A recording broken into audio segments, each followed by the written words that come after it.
ప్రాతస్మరామి హృది సంస్ఫురదాత్మతత్వం సత్యుత్సుఖం పరమహంసగతిం తురీయం యస్వప్నజాగర సుసుప్తమవైతి నిత్యం తద్బ్రహ్మ నిష్కళమహం నశభూతసంగః. దివ్యాత్మస్వరూపులైన ప్రియ ఆత్మబంధువులారా, మనం కొంతకాలంగా ఈ ఆధ్యాత్మిక ప్రవచనములను జరుపుకుంటున్నాము.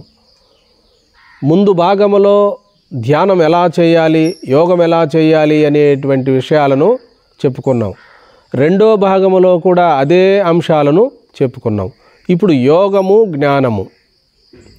యోగమనగానేమి, జ్ఞానమనగానేమి, ధ్యానమనగానేమి, ఈ మూటిని చెప్పుకుంటున్నాం. యోగమనగా ఏమి, ధ్యానమనగానేమి, జ్ఞానమనగానేమి, ఈ మూడంశములపైన ఇప్పుడు మనం ప్రస్తావన చేసుకుందాం. యోగము అనగా కూడిక. జీవాత్మ పరమాత్మల సమతావస్థయే యోగము. జీవ బ్రహ్మైక్య స్థితిని తెలిపేదే యోగము. శ్రీకృష్ణ పరమాత్మ భగవద్గీతలో యోగం అనే శబ్దానికి చక్కటి నిర్వచనం ఇచ్చారు. సాంఖ్యయోగము. సాంఖ్యము అంటే ఆత్మానాత్మ విచారణ. జీవుడు దేవుడు ఒక్కడేనని చెప్పి, రెండు లేవు ఉన్నది ఒకటేనని సమ్యక్ దృష్టిని అలవర్చుకొనుట. జలమే తరంగ రూపములో ఉన్నది అని చెప్పి ఆ సూక్ష్మ బుద్ధిని మనం అనుభవానికి తెచ్చుకొనుట. తరంగమును చూసిన వెంటనే జలము కంటే అన్యము కాదని చూడడమే సమ్యక్ దృష్టి. కుండను చూసిన వెంటనే మన్ను కంటే వేరు కాదని తెలుసుకోవడమే అద్వైత దృష్టి. నగను చూస్తూ ఉండగానే బంగారమును గుర్తించుటే యథార్థ దృష్టి, అద్వైత దృష్టి. కాబట్టి ఇప్పుడు ధ్యానము అనగా ఏకాగ్రతను కలిగిస్తుంది.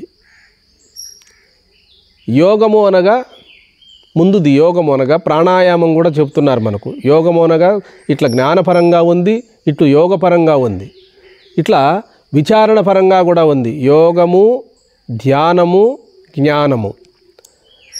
ధ్యానము అనేటువంటిది ఒక ఆసనం వేసుకొని కూర్చొని మనసును అటు ఇటు వెళ్ళనివ్వక ధ్యేయ వస్తువునందు ధ్యేయాకార స్థితిని పొందడం. ఇది ఉపాసన కిందికే వస్తుంది. ఏకాగ్రతలో ఆ ధ్యేయస్వరూపాన్ని, ఏ దాని కొరకైతే నేను సాధన ప్రారంభించానో, ధ్యాత, ధ్యానము, ధ్యేయము, ఈ మూడు ఉంటాయి. ధ్యానం చేసేవారు ధ్యానము, ధ్యేయము దేని కొరకు? నేను పరమాత్మ కొరకు. ప్రారంభంలో మనకు వేరుగా పరమాత్మ ఉండాడని ధ్యానం చేస్తాము. మరి ధ్యానమే ధ్యేయస్వరూపముగా మనకు అనుభవానికి వచ్చే వరకు, ధ్యేయము అంటే ఆత్మస్వరూపం, అదే ధ్యేయం, ఏ రోజుటికైనా పొందవలసినది. ధ్యానము కదలకుండా కూర్చొని ఆ మనసును అటు ఇటు పోనీక తైలధార వలె, ఘంటానాదం వలె మనసును నిలపడం ఒక సద్వస్తువునందు. ఆ సద్వస్తువు ఏది? తన స్వరూపమే. స్వరూపముతో మమేకమై ఏకమైపోవడం. ఇక యోగము అనేది ప్రాణాయామము చేయడం, ఆసనములు వేయడం. ఈ ప్రాణాయామము పలు రకములుగా ఉన్నది. రేచక, పూరక, కుంభకములు. ఈ రేచక, పూరక, కుంభకాలను నిష్పత్తులను గురువుల ద్వారా తెలుసుకొని ముందు యోగాభ్యాసం చేయమంటారు. భగవద్గీతలో కూడా 6వ అధ్యాయంలో తగు మాత్రము రేచక, పూరక, కుంభకాదులను ఆచరించమంటారు. ఎందుకని? మనస్సు పరిపరి విధాలుగా పరిగెడుతూ ఉంటుంది విషయవాసనల యందు. కాబట్టి ఆ మనసును ఒక దారికి తెచ్చుకోవాలంటే ముందు శ్వాసనన్నా అదుపు చేయాలి, లేదా మనసునన్నా అదుపు చేయాలి. శ్వాస, మనసు రెండు ఒకటే. మనసు కదిలినేని శ్వాస కదులును, శ్వాస కదిలినేని మనసు కదులును. అందుకని సీతారామాంజనేయ సంవాదం అనే సద్గ్రంథములో కూడా హనుమంతుల వారికి సీతమ్మ వారు ప్రబోధ చేసినట్లుగా మనకు ఆ గ్రంథంలో ఉంది. వాయువును జయించినేని మనోజయం కలుగుతుంది అంటారు. వాయుజయమే మనోజయం. కాబట్టి మనసును జయించాలి, మనసును అదుపు చేయాలి అంటే మనము ఈ ఉచ్ఛ్వాస నిశ్వాసలతో కూడినటువంటి సుఖమయ ప్రాణాయామం, అనులోమ విలోమ ప్రాణాయామం, కొన్ని సులభమైన ప్రాణాయామాలు ఉన్నవి. గాలిని పీల్చుకొని అలా ఉదరములో నిలుపుకున్నంతసేపు నిలిపి వదిలేయడం, అలా మాటికి చేస్తూ ఉంటారు కొందరు. ఇవన్నీ అశాస్త్రీయమైనటువంటివే, శాస్త్రసమ్మతమైనవి కావు. శాస్త్రసమ్మతం ఏమిటంటే శ్రీకృష్ణ పరమాత్మ భగవద్గీతలో నిష్కామిగా ధ్యానం చేయమన్నాడు. నువ్వు ఏ కోరిక ఏ ఆలోచన లేకపోతే మనసు తనంతట తానే నెమ్మదిస్తుంది, శ్వాస కూడా తనంతట తానే నెమ్మదిస్తుంది. అందుకని సరైన గురువుల ద్వారా కానీ మనం యోగాభ్యాసం అనే ఈ ప్రాణాయామం కానీ నేర్చుకోకపోతే మనసు చెడిపోతుంది, వికల్పం ఏర్పడుతుంది.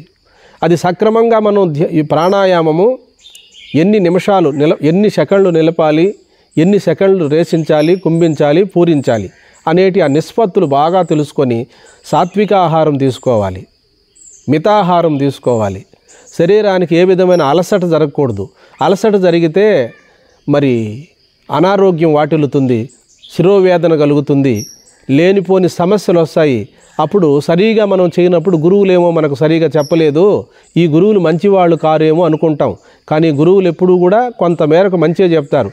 కానీ మనం ఈతి బాధలు సమస్యలు ఉండడం వల్ల సరైన టయానికి ధ్యానం చేయలేకపోవడము, తొందరగా ఉచ్ఛ్వాస నిశ్వాసాలతో ప్రాణాయామం చేయడము, తొందరగా ఆహారం తీసుకోవడము, తొందరగా చేయడం వల్ల యోగం వికటిస్తుంది, అనారోగ్యము మొదలవుతుంది. కాబట్టి ఏ యోగమైన ఆరోగ్యాన్ని ఇస్తుందే కానీ అనారోగ్యాన్ని ఇవ్వదు. కాబట్టి అది ఎప్పుడు మనం సక్రమంగా చేయలేమో క్రియాయోగం కానీ ప్రాణాయామం కానీ కుంభక యోగం కానీ ఏ యోగమైనా సక్రమంగా చేసినప్పుడు శరీరంలో ఉండే మాలిన్యానంతా తొలగిపోతుంది, మంచి సాత్వికమైనటువంటి సత్వగుణం అబ్బుతుంది.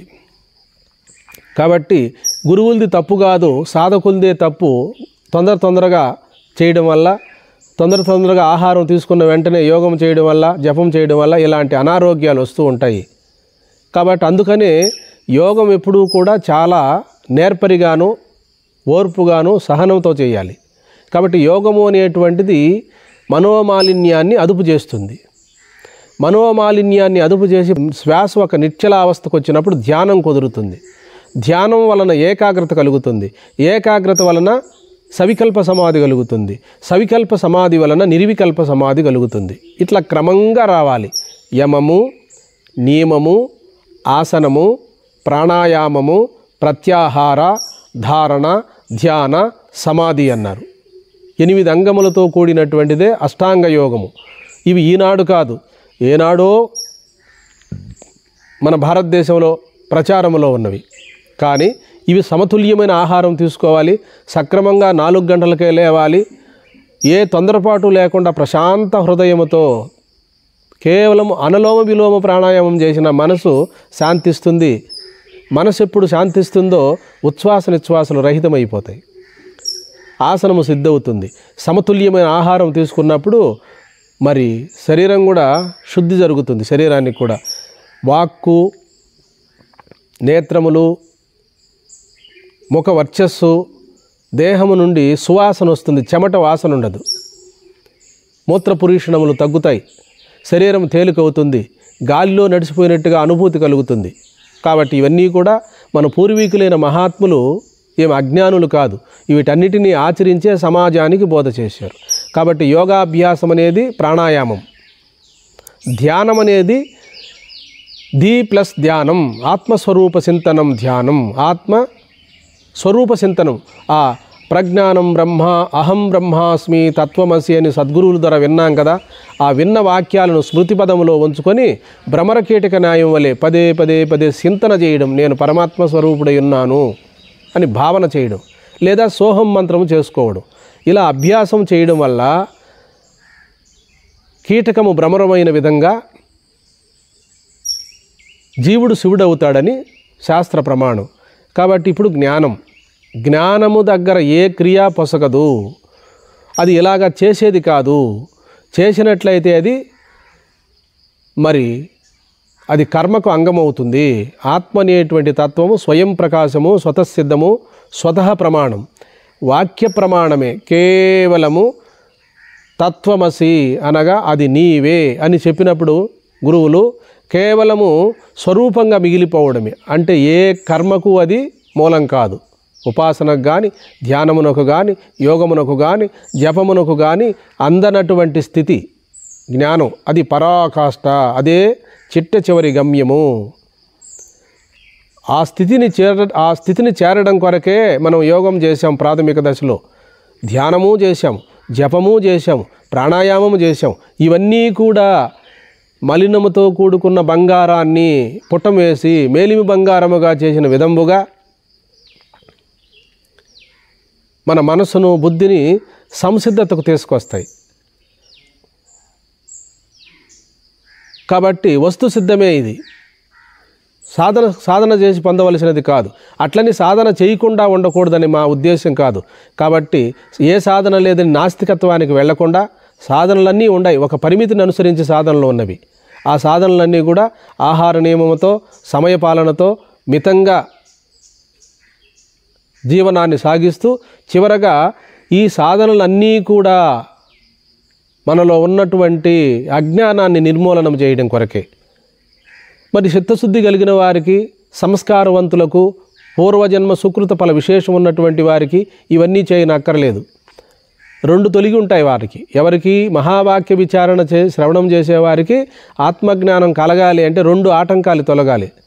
మల విక్షేప దోషాలు 2 తొలగినప్పుడు కేవలం ఆవరణం మాత్రమే మిగిలి ఉంటుంది. ఆ ఆవరణము దేంతో పోతుందంటే మహావాక్య విచారణతో పోతుందంటున్నారు. ఈ విషయాన్ని వివేక చూడామణిలో జగద్గురు శంకరాచార్యులు వారు సుస్పష్టముగా బోధ చేశారు. ఎవరు మహావాక్యానికి అర్హులు అంటే, అర్హత పొందినవారు అంటే మలము, విక్షేపము ఈ 2 తొలగినటువంటి వారు. అనేక జన్మల్లో చేసిన పాప సంస్కారాలే మలం, విక్షేపం. దానివల్లనే మనసు చాంచల్యముగా ఉంటుంది. ఈ 2 తొలగించుకున్నవారు మరి మహావాక్యములు శ్రవణం చేయడానికి అర్హులు. అటువంటి వారికి మహావాక్య శ్రవణం ఒకటే సరిపోతుంది. శ్రవణ మనన నిధిధ్యాసనంలో వారు స్వరూప సాక్షాత్కారాన్ని పొందగలరు అని చెప్పి మనకు మహర్షి మలయాళ స్వాములు వారు కూడా సెలవిచ్చారు. కాబట్టి మనము ధ్యానము అనేటువంటిది చాలా ఓర్పుతో, నేర్పుతో, సహనముగా ధ్యానం చేయాలి. 3 గంటల కాలము అటు ఇటు దిక్కులు చూడక కేవలము ఆ గురువులు బోధించినటువంటి లక్ష్యం పైనే దృష్టి ఉంచి, మరి మనకు ఏ విధముగా భావన ఉన్నదో సాకారంగా మన గురువులు మనకు బోధ చేశారా, నిరాకారంగా బోధ చేశారా? నిరాకారంగా బోధ చేసి ఉంటే తన స్వరూపాన్నే అనుభవానికి తెచ్చుకునేదానికి ప్రయత్నించాలి. స్వరూపం అంటే కేవలం ఉనికి. ఉనికి అనగా స్ఫురణ. నేనున్నాను అనేటువంటి కేవలం ఉనికిపైనే వేరే ఆలోచన లేకుండా ఆ స్ఫురణగా మిగిలిపోవడం, ఇది నిర్గుణము, నిర్గుణ ధ్యానం. ఇక సగుణము అంటే ఒక రూపాన్ని, ఒక నామాన్ని మననం చేయడము, నామము, రూపాన్ని మనసులో భావన చేయడం. ఇట్లా ఒక నామరూపాలను, శ్రీమన్నారాయణమూర్తిని మనసులో పదే పదే పదే ఆపాద మస్తకమంతా చూడడము, ఆ సాకారముతో మమేకమవ్వడం, పరమశివుని యొక్క రూపాన్ని కూడా ఊహిస్తూ భావిస్తూ అలా ఉండడం. ఇవన్నీ భావన చేసినప్పుడు చివరకు భావ పరిపాకము చెందినప్పుడు నిరాకారానికి దారితీస్తుంది. కాబట్టి ధ్యానము అనేటువంటిది ప్రశాంతముగా ఏకాంత ప్రదేశములో కూర్చొని అనుదినము సాధన చేయమంటాడు, అనుక్షణము సాధన చేయమంటాడు. ఈ సాధనము పరిపాకము చెందినప్పుడు మనకు ధ్యేయ వస్తువు స్ఫురిస్తుంది. ధ్యానంలో కూర్చొనక్కర్లేదు. మనం ధ్యానంలో లేకపోయినా మన ఇష్టదేవతే మనకు మనోపలకం పైన సూక్ష్మంగా దర్శనమిస్తూ ఉంటుంది. లేదు మనకు మరి స్వస్వరూపాన్ని మనం అన్వేషణ చేస్తూ స్వరూపంగా మిగిలిపోవడం. బహుజన మధ్యములో ఉండినా కూడా స్వరూపాన్ని కోల్పోకుండా, స్వరూప విస్మరణం లేకుండా ఎరుకగా మిగిలిపోవడం, జ్ఞానముగా మిగిలిపోవడం. జ్ఞానము అనగా మన స్వరూపమే. నేను అనేటప్పటికీ జ్ఞానము తప్ప రెండోది లేదు. ఆ జ్ఞానం ఉంటేనే నాకు ఇంకొక పదార్థము తెలియబడుతున్నది, వినపడుతున్నది, అనిపిస్తున్నది. కాబట్టి జ్ఞానం అనే పరిధిలోకి రాకపోతే ఏ ఒక్కటి కూడా ఉనికి లేదు. ఆ జ్ఞానం ఉంటేనే మనము సమస్త కార్యాలు చేయగలుగుతున్నాము. మరి జడమునకు జ్ఞానమే ఆధారం. ఆధారము ఆధేయము, అధిష్టానము ఆరోపితము. ఆధారము అనగా ఈ భూమికి ఏది మూలమైనటువంటి తత్వమున్నదో పరమాత్మయే ఆధారం. ఆధేయము ఈ సమస్త సృష్టి. అధిష్టానం పరమాత్మ, ఆరోపితం నామరూపాత్మకమైన జగత్తు. అధిష్టానము జలము, ఆరోపితము తరంగము. అధిష్టానం బంగారము, ఆరోపితము నగ. అధిష్టానము మన్ను, ఆరోపితము కుండ. అలాగే అధిష్టానము పరమాత్మ స్వరూపము, నామరూపాత్మకమైన ప్రపంచము, శరీరము సమస్తము కూడా ఆరోపితమే. అధిష్టానము లేక ఆరోపితములు లేవు. తెలుసుకుండేవాడు లేక తెలియబడేది లేదు. దృక్కు లేక దృశ్యము లేదు. విషయ లేక విషయము లేదు. జ్ఞాత లేక జ్ఞేయము లేదు. చైతన్యము లేక జడము లేదు. కాబట్టి ఇవన్నీ కూడా పర్యాయ పదాలే. కాబట్టి అన్నిటినీ ప్రకాశింపచేసేటువంటి పరబ్రహ్మతత్వము, ఆ పరబ్రహ్మమే ఇట్లా నామరూపాత్మకంగా తోస్తూ ఉన్నది. ఆ పరమాత్మయే సమస్త జీవులలో కూడా సమస్త కార్యాచరణకు అధిష్టానమై జరుపుతూ ఉన్నది. కాబట్టి అన్నీ ఆ వెలుగులోనే బ్రతుకుతున్నవి. ఆ పరబ్రహ్మమే సమస్తమునకు ఆధారభూతమై ఘనీభూతమై ప్రకాశిస్తూ ఉన్నది. ఆ పరమాత్మయే ఇన్ని ఉపాధులలో కూడా ఖండఖండములుగా గాక ఏకమై ఉన్నది. అందుకనే జ్ఞానము అభేద దర్శనం అన్నారు. అభేద దర్శనం అంటే ఈ నామరూపాలుగా చిన్న ఎత్తు తగ్గు పొడుగు లేకుండా ఒకే ఒక విధంగా స్వరూపాన్ని చూడడమే అభేద జ్ఞానం, అభేద దర్శనం జ్ఞానం. కాబట్టి ఇవన్నీ కూడా మనం శృతిసారమెరిగిన సద్గురువుల ద్వారా తెలుసుకొని ఇప్పుడే ఇక్కడే జీవించి ఉండగానే తాను పరమాత్మయే గాని అన్యము కాదు, తాను దృక్కే గాని దృశ్యము కాదు, తాను జ్ఞాతయే గాని జ్ఞేయము కాదు. పరమాత్మ ఎలాంటివాడు అంటే ఏదైనా ఒక పదార్థాన్ని చూడాలంటే అప్పుడు జ్ఞాత రూపముగా చూస్తున్నాడు. చూడకూడదు అంటే తాను పరమాత్మయే. ఇంద్రియములు యందు ప్రసరిస్తున్న జ్ఞానము పరమాత్మయే. వేడి నీరు అన్నప్పుడు ఆ వేడిమి నీటిది కాదు, అగ్నిది. అలాగే కన్ను చూస్తున్నది, చెవి వింటున్నది, మనసు ఆలోచిస్తున్నది అంటే జ్ఞానము ప్రసరిస్తూ ఉంది. ఇంద్రియముల ద్వారా, మనసు ద్వారా, బుద్ధి ద్వారా, చిత్తము ద్వారా మనకు తెలిసే జ్ఞానము అది ఆత్మదే ప్రకాశిస్తూ ఉంది. కన్ను చూడాలంటే వెనక చైతన్యం ఉండాలి. మనసు ఆలోచించాలంటే వెనక చైతన్యం ఉండాలి. చెవి శబ్దాన్ని వినాలంటే నిరాకారమైన ఆత్మతత్వం ఉండాలి. ఆ ఆత్మతత్వమే మనసు ద్వారా దశేంద్రియములకు విలక్షణమైనది ఆత్మ అయితే మనసు అనేది అంతరేంద్రియం. ఈ మనసే ఆయా ఇంద్రియముల దగ్గర ఆయా ఇంద్రియ రూపాన్ని ధరిస్తూ ఉన్నది. అసలైనటువంటి ఇంద్రియము అనగా పరమాత్మయే. కాబట్టి ఏమి చూడాలన్నా ఏమి వినాలన్నా ఈ నేత్రముల ద్వారా చెవి ద్వారా ప్రసరించేటువంటి ఆ జ్ఞానము ఆత్మస్వరూపమైనదే.